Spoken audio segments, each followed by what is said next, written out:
Hello scholars, this is Yash and welcome back to City Point. So what we have been doing? We have been doing some classifications of subordinate conjunctions. I hope that you are revising and learning yourself. है ना? तो हम classification पढ़ रहे थे subordinate conjunction की and today is the turn of what subordinate conjunction to indicate extent और manner है ना एक्सटेंट और मैनर क्या होता है तरीका और एक्सटेंट क्या होता है डिग्री ऑफ समथिंग तो आज के सेशन में we are going to learn about only subordinate conjunctions but which let us see subordinate conjunctions which indicate manner और एक्सटेंट ठीक है तो आज के सेशन में देखो सबऑर्डिनेट कंजंक्शन अभी कंप्लीट नहीं हुआ है ना तो आई थिंक एक सेशन और होगा सबऑर्डिनेट कंजंक्शन के ही क्लासिफिकेशन का ठीक है उसके बाद we will be able to cover it we will be able to cover the whole subordinate conjunction उसके बाद एक कंसेप्ट और बचेगा कोऑर्डिनेट कंजंक्शन के अंदर when we will be going to complete it है ना I mean we are about to complete conjunction ज्यादा बड़ा नहीं है बट सबऑर्डिनेट कंजंक्शन की क्लासिफिकेशन है ज्यादा तो इसमें अब हम पढ़ेंगे मैनर के बारे में और एक्सटेंट के बारे में मतलब कुछ ऐसे वर्ड्स हैं ऐसे कंजंक्शंस हैं व्हिच इंडिकेट और एक्सप्रेस मैनर मैनर मतलब the way you are talking you are behaving you are working है ना और एक्सटेंट एक्सटेंट मतलब डिग्री ऑफ योर वर्क है ना कि भाई कितना डिग्री है जैसे बुखार का टेम्परेचर का डिग्री होता है ना वैसे ही एक्सटेंट ऑफ योर एक्शन ठीक है तो देख लेते हैं हमें इनमें क्या क्या पढ़ना है सबऑर्डिनेट कंजंक्शन जो इस तरीके से एक्ट करती है उसमें हमें एज पढ़ना है एज इफ या एज डू ये मैंने स्लैश करके क्यों लगा रखा है because both of them are same ठीक है बोथ ऑफ देम आर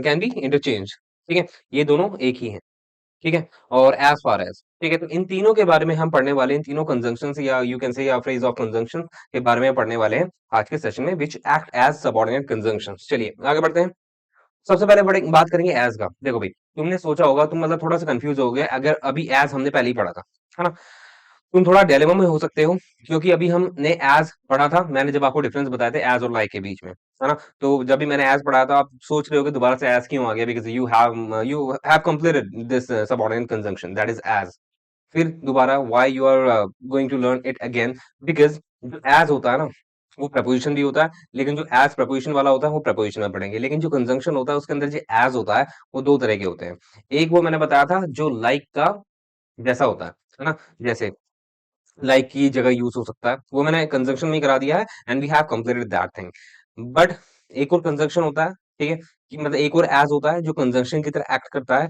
और जहां पे वो क्या शो करेगा वो शो करेगा वो ही अलग अलग तरीके से कैसे यूज होगा मैनर शो करेगा ठीक है of your working of your action ठीक है तो इस बात को ध्यान रखो जैसे मैंने आपको बताया था कि सेंस भी तीन तरह के होते हैं प्रपोजिशन वाला एडवर्ब वाला कंजंक्शन वाला और कंजंक्शन में भी सेंस दो तरह के होते हैं ठीक है एक क्या बताता है टाइम इंडिकेट करता है और एक का मतलब क्या होता है स्ट्रॉन्ग रीजन इंडिकेट करता है बिकॉज की जगह आ जाता है ऐसे ही एज भी कंजंक्शन में दो होते हैं एक हो गया लाइक वाला और दूसरा हो गया ये जो मैं पढ़ाने जा रहा हूँ ठीक है चलो देख लेते हैं यहाँ पे बस ये लिखा हुआ है कि जो सबऑर्डिनेट कंजंक्शन है एज वो डिपेंडेंट क्लॉज से पहले आएगी है ना और ये सारी सबऑर्डिनेट कंजंक्शन डिपेंडेंट क्लॉज से पहले ही आती है यू नो दैट ठीक है so that you are able to make the subordinate clause चलिए अब let me choose my white colour है ना और फिर बाद देखते हैं एज कैसे यूज होगा ये वाला conjunction as a subordinate conjunction की तरफ ठीक है तो ये जो एज है ना ये इंडिकेट करता है क्या इंडिकेट करेगा something happens during the time when something else is taking place मतलब जब कुछ हो रहा है और उस होने के साथ साथ कुछ और भी हो रहा है मतलब मैं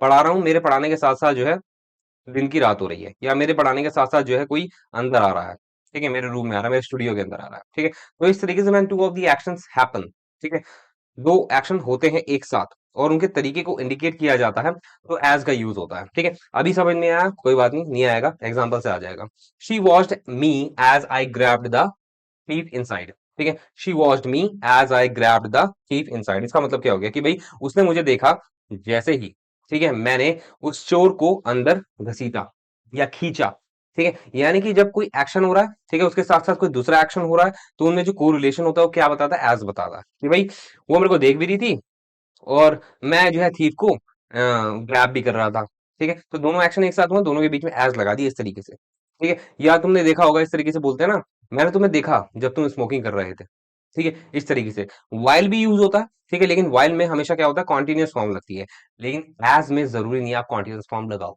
ठीक है एज में क्या करना है आपको पास्ट में यूज हो रहा है तो वर्ब की सेकंड फॉर्म प्रेजेंट में यूज हो रहा है तो वर्ब की फर्स्ट फॉर्म ठीक है तो उसने मेरे को क्या करते हुए देखा मैं क्या कर रहा था चोर को अंदर खींच रहा था तो इस तरीके से आप भी है ना कोई सेंटेंस बना सकते हो using as in between both of the clauses एक और बना दो बना सकते हो अगर बना सकते हो तो tell me in the comment box अब देखो, एज दूसरी तरीके से कैसे यूज होगा?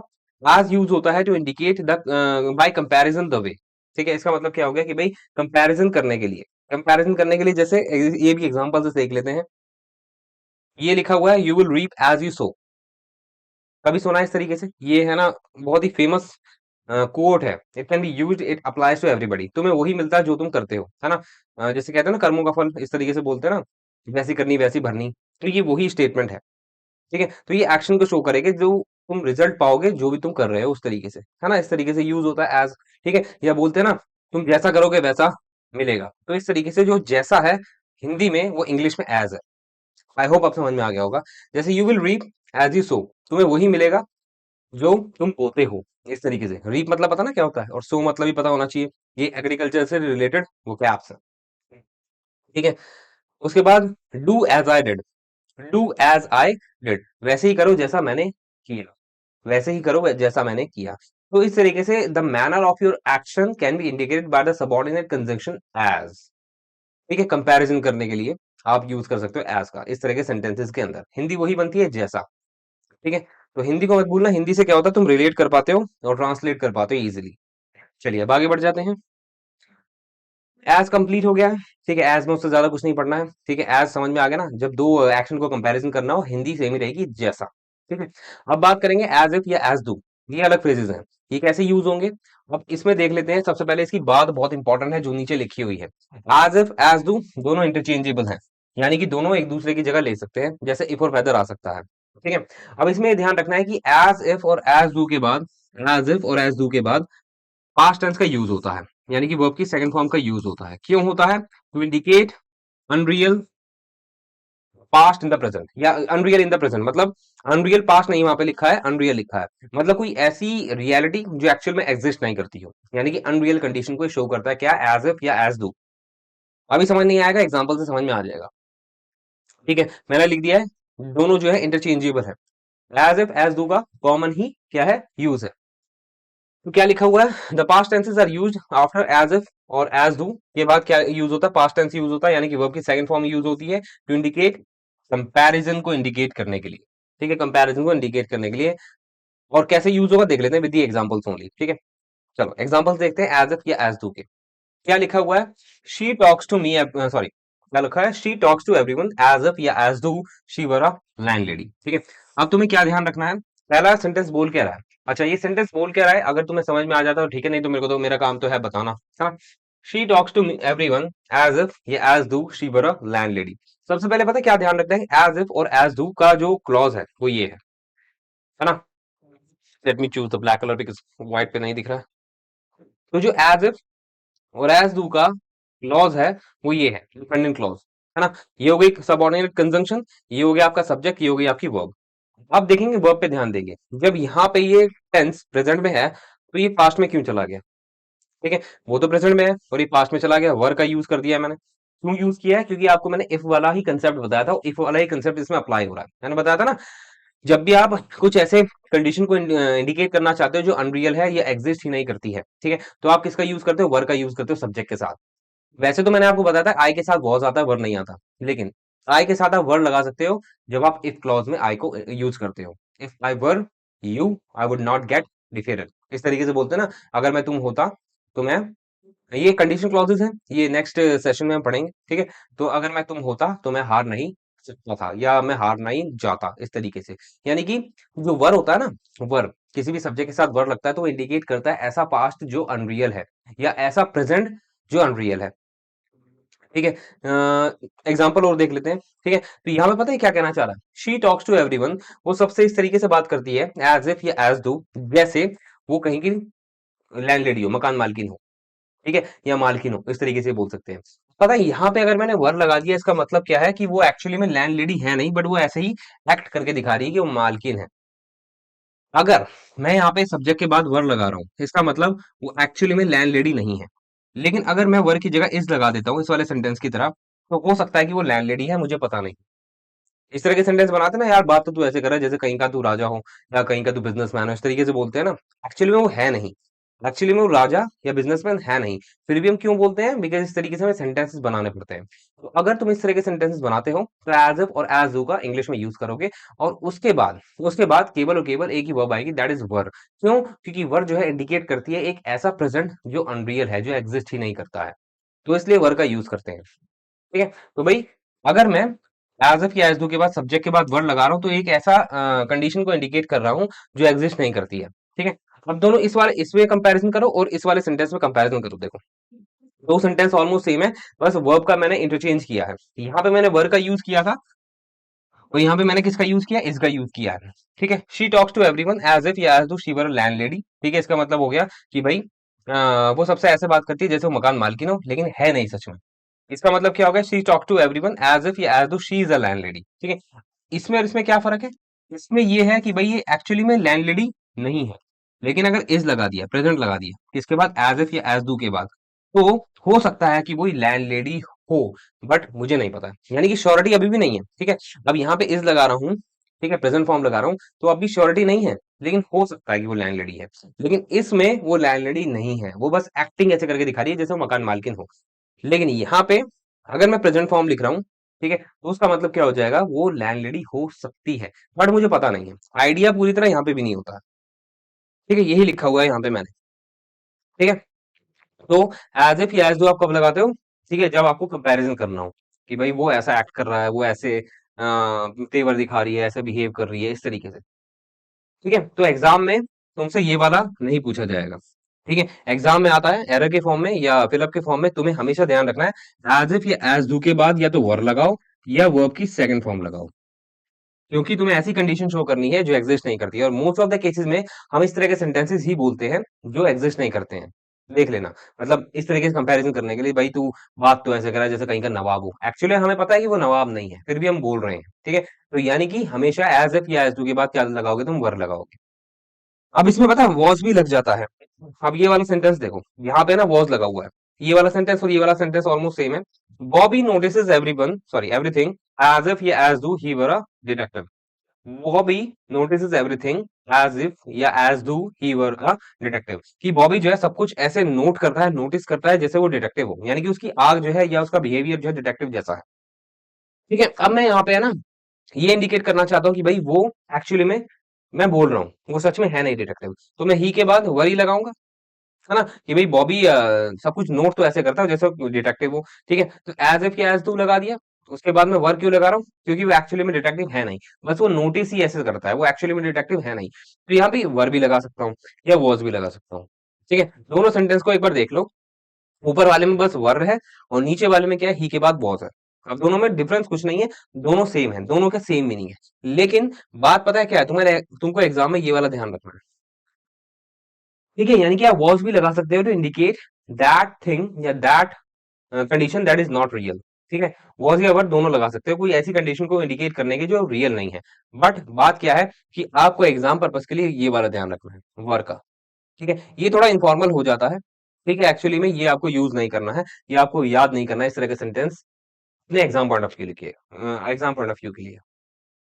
ठीक है, तो ये मैंने यही लिखा हुआ है। तो एज इफ एज डू के बाद क्या लगाओगे? तुम हमेशा वर लगाओगे, या अगर वर्ब की जरूरत हो वर्ब की सेकंड फॉर्म लगाओगे केवल। ठीक है, एग्जाम के लिए ध्यान रखना है। तो ये वाला जो फॉर्म है ये इनफॉर्मल है, ये तुम्हारे एग्जाम के लिए इंपॉर्टेंट नहीं है। अब ये देख लेते हैं कि तीन तरह के सेंटेंसेस लिखे हुए हैं एज इफ या एज डू के बाद के साथ। ठीक है, और तीनों ही अनरियल कंडीशन को शो कर रहे हैं। देख लेते हैं कैसे कैसे बन जाते हैं। पहला क्या है? ही लुक्ड एज इफ या as though he were a hero. वो ऐसे लगता है जैसे वो क्या हो? हीरो हो। ही के साथ वर लगा दिया, यानी कि वो हीरो नहीं है, अनरियल पास्ट को इंडिकेट कर रहा है। यानी कि वर लगा सकते हो एज इफ या एज डू के बाद जो सब्जेक्ट आता है। नेक्स्ट है ही लुक्ड एज इफ या as though he had been a hero. वो ऐसे दिखता है जैसे वो कहीं का या वो हीरो रहा हो, एक्चुअली में वो हीरो नहीं रहा है। क्यों? क्योंकि हैड बीन लगा दिया है। तो हैड बीन भी लग सकता है क्योंकि ये भी पास्ट को इंडिकेट करता है। तो अब दूसरी बात क्या समझ में आई तुमको कि एज इफ या एज डू के बाद हैड बीन भी यूज कर सकते हो। ठीक है, कुछ ऐसा कंडीशन इंडिकेट करने के लिए जो अनरियल हो। ठीक है, एक और देख लेते हैं। ही लुक्ड एज इफ या as though he was a hero. अब यहाँ पे ये भी सही है, लेकिन यहाँ पे वॉज आ गया है, और वॉज अगर हो एज इफ या एज डू के बाद वो भी अनरियल कंडीशन को इंडिकेट करता है, लेकिन एग्जाम पॉइंट ऑफ व्यू के लिए तुम्हें ये याद नहीं रखना है, तुम्हें दोनों याद रखने हैं। कि मतलब अगर स्पॉटिंग द एरर में आए या फिलअप में आए तो तुम्हें या तो वर लगाना है या हैड बीन लगाना है। ठीक है, वॉज वाला छोड़ देना, वॉज वाला तुम्हारे एग्जाम में या क्वेश्चन फॉर्म में नहीं आता है। ठीक है, तो इस तरीके से अनरियल कंडीशंस को इंडिकेट किया जा सकता है एज इफ या एज डू को यूज करके। चलो आई होप समझ में आ गया होगा। एज इफ या एज डू, ठीक है, बहुत ही काम का है, स्पीकिंग में भी यूज होता है और मैंने देखा है एसएससी के एग्जामिनेशन में कंजंक्शंस में आ जाता है इस तरीके से तुम्हारा एज इफ या एज डू। अब है तुम्हारा एज फार एज तुमने ना बहुत बार यूज किया होगा लाइफ में, ठीक है, या ये इंट्रोडक्शन में भी यूज होता है जब हम बोलते हैं कि भाई मैंने इतनी पढ़ाई करी हुई है as if, sorry, as if की बोल रहा हूँ दोबारा, as far as I it is concern, मतलब भाई जैसा कि मैं बोलता हूँ कि भाई I have completed my studies या I have completed my graduation as far as it is concern, इस तरीके से बोलते हैं ना। तो एज फार एज की हिंदी जान लो, एज फार एज की हिंदी क्या होती है, जहां तक। ठीक है, हिंदी इसलिए बताता हूँ क्योंकि रिलेट कर पाओगे तुम। ठीक है, तो एज फार एज की हिंदी क्या होती है, जहां तक, जहां तक भी तुम्हें पता है या जहां तक भी तुम जानते हो, इस तरीके से बोलते हैं ना, तो वहां पे एज फार एज यूज कर सकते हो। हिंदी क्या होगी, जहां तक। ठीक है, और ये कंजंक्शन जो है यूज होती है टू द डिग्री और एक्सटेंट। हम कौन सी सबऑर्डिनेट कंजंक्शन पढ़ रहे हैं जो एक्सप्रेस करती है या तो कोई एक्सटेंट या मैनर, तो मैनर वाला बता दिया एज यूज होता है और एज इफ या एज डू यूज होता है। तो एज फार एज क्या, क्या इंडिकेट करेगा, डिग्री या extent of any of your action, है ना, कि भाई किसी का डिग्री क्या है ना, जहां तक भी मुझे पता है, इस तरीके से बोलते हैं ना कि भाई कितना पता है, जहां तक भी मुझे पता है, इस तरीके से। उसके बाद हाँ, ये काम का नहीं है, मतलब सब कुछ बता दिया मैंने ऑलमोस्ट। ठीक है, ये कुछ सर्टेन कंडीशन में ही अप्लाई होता है। ठीक है, कैसे होता है देखेंगे नेक्स्ट स्लाइड में, मैंने कुछ इसके एग्जांपल लिखे हुए हैं। ठीक है, आगे बढ़ते हैं नेक्स्ट स्लाइड पे। तो Rachel is a good actor as far as I know. ठीक है, अब देखो यहाँ पे क्या क्या किया जा रहा है, कंपैरिजन तो नहीं किया जा रहा है, यहाँ पे डिग्री बताई जा रही है कि वो कितना गुड एक्टर है, कौन, रेचल। ठीक है, तो इस तरीके से डिग्री बताता है आपका एज फार एज। हिंदी क्या होगा इस पूरे सेंटेंस की, भाई रेचल एक अच्छा एक्टर है जहां तक भी मैं जानता हूं। ठीक है, जहां तक भी मैं जानता हूं, तो ये हो गया आपका सबऑर्डिनेट कंजंक्शन, ये हो गया आपका सब्जेक्ट किसका, सबऑर्डिनेट क्लॉज का, और ये हो गई वर्ब सबऑर्डिनेट क्लॉज की। ठीक है, तो अगर ये इसमें एज इफ या एज डू की तरह सोचना नहीं होता है कि भाई अगर ये प्रेजेंट में है तो एज इफ या एज डू के बाद केवल वर्ब की सेकंड फॉर्म लगाओ या वर्ब लगाओ, नहीं। एज फार एज में वही वर्ब लगेगी जो प्रिंसिपल क्लॉज में है, यानी कि प्रेजेंट है तो प्रेजेंट ही लगेगा। तो Rachel is a good actor as far as I know, Rachel एक अच्छा एक्टर है जहां तक कि मैं जानता हूं। ठीक है, next, she has completed her graduation as far as it is concerned, कि भाई उसने अपनी ग्रेजुएशन कंप्लीट कर ली है जहां तक भी हो सकता है। ठीक है, या जितना भी इस विषय में उस डिग्री को लिया जा सकता है। ठीक है, the chemical possesses no harm as far as doctor recommends. ये क्या बोल रहा है कि भाई जो केमिकल है वो कोई हार्म को पोजेस, अच्छा ये पोजेस नहीं है, पोजेस है। पोजेस मतलब अलग होता है। ठीक है, अच्छा तुम डिफरेंस बताओगे कि ये है पोजेस और ये है पोजेस, दोनों में डिफरेंस बताओगे कमेंट बॉक्स में इफ यू नो। ठीक है, इसको पोजेस बोलते हैं, इसको पोजेस बोलते हैं। ठीक है, दोनों एक छोटा सा डिफरेंस है, you will be telling me in the comment box. The chemical poses no harm. ठीक है, तो केमिकल जो है कोई हार्म कैरी नहीं करता या फैलाता नहीं है, जहां तक भी डॉक्टर बताते हैं। ठीक है, जहां तक भी डॉक्टर को पता है या बताते हैं या सजेस्ट करते हैं। ठीक है, तो इस तरीके से डिग्री बताई जा रही है कि भाई कितना रिकमेंडेशन है डॉक्टर का और केमिकल कितना हार्म नहीं करता है। ठीक है, तो इस तरीके से आप यूज कर सकते हो as far as. I hope you are getting it. और यहाँ पे क्या लिखा हुआ है, फ्रेज जो होता है ये as far as we know expresses that something is based on incomplete information, यानी कि एक इनकम्प्लीट इन्फॉर्मेशन पे बेस होता है क्या, एज फार एज जब आप यूज करते हो, क्योंकि आपके पास कोई फैक्चुअल एविडेंस नहीं है। एज फार एज जब आप यूज करते हो, आप बोलते हो ना जहां तक भी हो सकता है। ठीक है, या मैं काम कर दूंगा जहां तक भी हो सकता है। ठीक है, या मैं लिख पाया, मैं एग्जाम में लिख पाया जहां तक भी मैं लिख सकता था या जहां तक भी मुझे पता था, तो इनकम्प्लीट इन्फॉर्मेशन है, कंप्लीट नहीं किया आपने, या जितना भी आप कर सकते थे अपना बेस्ट दिया, तो कंप्लीट नहीं, इनकम्प्लीट जो कंडीशन होती है उसके लिए आता है आपका as far as. And with this our session is completed, why, because अपना कंप्लीट हो गया है आज का सेशन, जो था मैनर और एक्सटेंट के सबऑर्डिनेट कंजंक्शंस, है ना। तो देखो सबऑर्डिनेट कंजंक्शंस का हमने मैन और एक्सटेंड आज कर लिया है, और नेक्स्ट सेशन में what we are going to do, we are going to learn about the next classification of subordinate conjunction, that is condition. तो कंडीशन के बारे में हम नेक्स्ट सेशन में पढ़ेंगे। और अब तक के लिए आई होप आपको लेक्चर्स पसंद आ रहे होंगे, तुम्हारे एग्जाम के लिए बहुत इंपॉर्टेंट है, जो भी मैं पढ़ा रहा हूँ बिल्कुल अच्छे से और पूरी लगन से पढ़ा रहा हूँ। ठीक है, एसएससी एग्जामिनेशन के लिए, तो keep on working and keep on practising, because you have to show the world that you have something and you have got something. ना, and you possess something and you have to prove yourself one day, है ना? सो बिना मेहनत के तो कुछ होगा नहीं, है ना? चलिए अब हम मिलेंगे नेक्स्ट सेशन में विद अ न्यू टॉपिक और new, you can say new classification of subordinate conjunction. Until then, what you have to do, keep on learning and bye bye.